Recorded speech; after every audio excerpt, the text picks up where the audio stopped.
Good evening. You have joined us on day 28 of the International Great Black Read Aloud Day. We are so happy that you have been with us this month, especially if you've been with us all month. We are glad that you've joined. If you've joined in on any day this month, we are thrilled that you have participated with us in the International Great Black Read Aloud Day. Today is day 28, and it is Travel Lit Day. And so we're going to start with a quote, and then we'll go from there. This quote is from an article that talks about with Paul Coates, who is the owner of Black Classic Press in Maryland. And the quote is very suitable, I believe, for this day. And it says, Coates grew up fascinated with books. Let me go back because I want to make sure. The article is by Brandon Ingram and Courtney Mims. The article states, Coates grew up fascinated with books and learned early on the power of literacy. Quote, as a child, I certainly romanced with books, and I certainly had a relationship with books. I'm one of those people that used to hooky school to go to the library and stay in the library all day. Books early on allowed me to travel, allowed me to imagine and see things that I didn't as a child think I'd ever be able to see. That is from Mr. Coates.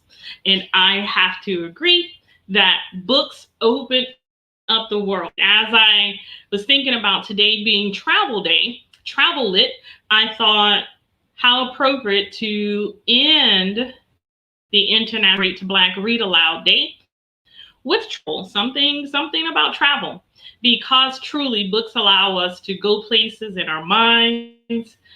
Books allow us to travel and learn about different cultures.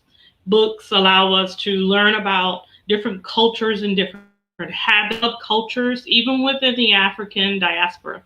And so we are truly excited about what this month has meant and all different types of literature that we've been able to read aloud to you. And we hope that you will join us later on in the year, actually next month, when we have another day, and participate with us. We are looking forward to it. So, article today, our travel article, our first piece, we have two pieces today. Our first piece comes from Essence, October 2017 issue, and it is about better business travel. One thing it says to do is to preserve your sanity. You shouldn't be in work mode the entire time you're on a business trip. You'll feel more relaxed and less pressured if you make room for things you enjoy. Find your people. Meeting someone for coffee or drinks makes me feel better and less stressed, says Jamila Willis. I always reach out to friends on Facebook who are in the city I'm in. They message me saying, can't believe you're here, let's meet for dinner. It's happened all over the world, from Phoenix to Dakar Center. And this article speaks with sort of what we call road warriors, people who travel quite a bit. Do something cool is another thing, another suggestion for keeping your sanity when you travel for work. I think everyone has time for one activity every day outside of work. I always make it a point to check out something in the arts in the area I'm visiting, says Aminatu Sao. Just pick one thing you like. For some people, it's art. For others, it's exercise. Or it could be the happening restaurant. And third, stick to a morning routine. When I wake up, I journal for 5 minutes. My morning routine, I travel was sleep for an extra 5 minutes.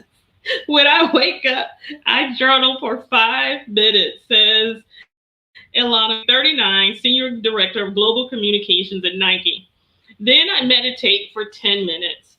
On the days that I work out, I'll go for a run, hold on to those things regardless, wherever I am in the world. And I will say that I've had I have some other routines in the morning, but I'm usually I'm a night person. So don't let travel make you pile on the pounds. What article? Soggy salads can get boring fast. We asked registered dietitian nutritionist Jessica Jones, co-founder of Food Heaven Made Easy, an online resource for healthy living, how to avoid temptation when you're on the move. Number 1, take breakfast. Number 2, hit the market. And number 3, limit indulgences. And so for take breakfast, she says, I usually bring breakfast with me. It may sound weird, but I like to bring non-perishable foods that are easy to pack so that I know I'm getting one nourishing meal for the day that is similar to what I eat at home. My favorite is a baggie of oatmeal with mixed nuts. Hitting the supermarket. If you didn't have time to do any pre-trip meal planning, the grocery store should be your first stop. Whenever I travel with my business partner, we always research the nearest Trader Joe's and stop there on the way to the hotel or Airbnb. They have relatively healthy pre-packed options. Limiting indulgences. Client dinners on business junkets with rich, heavy meals and lots of drinks can be a calorie buster. You can still have fun, just control your portions. I don't want people to feel deprived. Instead of everyone ordering an individual side, split fries, mac and cheese, and dessert. Studies show even if you have a smaller portion, you're still going to get the same amount of satisfaction, if not more, out of it than if you have a huge portion all to yourself. And if you can get this online, I highly recommend it. It is in the October 2017 issue of Essence with Miss Candy Burris on the cover. Okay. Our part 2 is a read that is a travel-based novel. And it is by Laro Claitty. I happen to know her very well. And it's called UNFOLLOWING My Ex, an East Coast, West Coast series short story. I'm going to read just from the introduction. Excuse me. The breakup was bad. I mean, the kind of I can't help but the mere passing thought of his name, much less an entirely intentionally cultivated thought bad. Yep, that kind of bad. There was no solace from the breakup. My ex had fully left his stamp on my Washington state located heart. From sharing Pike Place donuts to taking the ferry for day trips across cool waters of the Pacific, he had toured the village of my life and inexplicably had the nerve to find it lacking in amenities. Like a spa, got to have a cold plunge pool, yet had everything else under the sun, and that in the highest of qualities, but greedy consumers still gave it 3.5 stars. You know the reviews. While it has everything one could want in a spa, it lacks a cold plunge pool. Really? That's what he said. I was the kind of wanted because I was everything a man could want, but I wasn't. We met at one of those odd intersections in Seattle with a coffee shop on each of the corners. I was looking for a shorter line, they were all long, and had decided to take my not so coffee shop loyal self and go wait with the folks at CS. That caused a problem for me though. Their hot chocolate with that stick of chocolate on top would derail my very loosely developed weight loss campaign. You know, I was sort of kind of trying to lose a pound or two when maybe I needed to lose 20. Well, I hopped myself in line behind a perky Latina beauty yapped her phone early in the morning, doing my mental jumps between hot tea and hot chocolate. While I was busy trying to convince myself of the health benefits of tea versus the antioxidant hip-building benefits of chocolate, someone walked up behind me, tapped me on the shoulder, and said, "Excuse me, ma'am, is the end of the line?" "Yes, it is," I said without turning around. I'm not really a morning person and did not want to convince the man with the sexy drawl to start a conversation that I knew I wasn't mentally prepared to navigate. The only reason I was up so early that morning was because I had a flight later that day and finished something for a client before leaving for a much needed vacation. Another tap. "How long have you been waiting?" he asked. And two, I said, turning around, deciding to call on the manners taught to me by my parents and further cultivated through many client interactions. Thank you, he smilingly replied, showcasing a set of pearly whites that even my orthodontist would have envied. He was darn good looking, too. Even my half asleep mind took notice. You're welcome. Do they have good coffee? I'm not really swayed by good looks early in the morning. My brain spends a bit too much time waking up for be something to consider. Yet, this particular morning, my brain seemed to be cranking up a little sooner than normal. I don't know. I'm a tea drinker. Oh, tea, huh? Yes, he was going to keep talking. Yep. I'm new to Seattle. How long have you been here? I've been here for 7 years. I gather from your accent that you're not local. No, I'm from Florida, I responded. The line was moving, but I was still about 10 people deep from clearing the shop's entrance door. This conversation was going to continue. Why can't he be good looking and quiet? I'm from Alexandria, Virginia. MV? Nice. That's the abbreviation given by those who live in the DC, Maryland, Virginia metropolitan area. Yes, it is. Well, I enjoy Seattle. I will if I meet some friends. I'm sure you will. My name is Dexter Reed, he said, holding out his hand for a shake. Shortly, I took a deep sigh. My name is Aubrey Sanders. I shook his hand, releasing it quickly. Miss Sanders, a pleasure, he responded. Likewise, Mr. Reed. My friends call me Dex or Reed. Okay. He raised an eyebrow at me like I was supposed to reciprocate and tell him to call me something besides Miss Sanders. No, you need to call me Miss Sanders. Thank you very much. Well, Miss Sanders, it looks like they have opened a register and your time is near.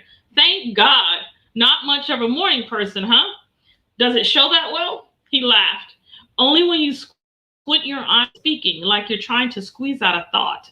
Really? Did you just make a joke at my expense? It's going to be hard to meet those friends you're whining about if you keep that up. Honestly, my family and friends had told me that about 1,000,000 times, so the fact that he had picked up on that was interesting. An observant brother, I remember thinking. My apologies then. I wouldn't want the half-sleepy Miss Sanders to mark me off her list of potential friends before I could ask for her number. You ain't slick. I'm not trying to be slick. I'm trying to ask for your number. May I have your number, please? One shouldn't be sleepy or lonely, Seattle.